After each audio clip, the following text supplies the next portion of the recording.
My golden child, little sister, tried to unalive me because I took away her spotlight at my wedding. So I put her in jail for a 12-year sentence. My little sister Ava has always been what someone would call a attention seeker. She needs attention on her at all times.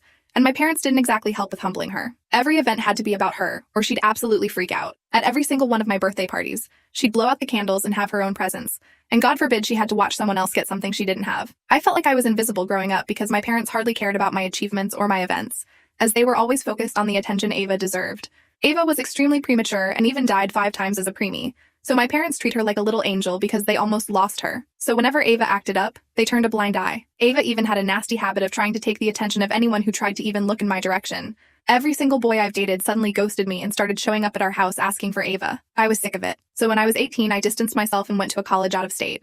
I found the love of my life, Kyle, there. Now 6 years later, we're getting married. His family became mine and I finally felt accepted somewhere. So when it was time to compile the guest list, I decided that it was time to see my family again, so that they'd see what they were missing out on. Kyle even insisted I invite Ava because he wanted to be the one to finally put her in his place. It was the perfect day. I walked down the aisle, saw Ava huffing in the 3rd row with my parents trying to calm her down, and met Kyle at the end. We both were in tears by the end of the ceremony, and when it was time for reception, I thought everything went exactly to plan. That's when Ava struck. She came up to me, and in the most sincere tone ever, she congratulated me. My jaw literally dropped. That's when she offered me a glass of whiskey and made a toast to her beautiful sister and her handsome groom.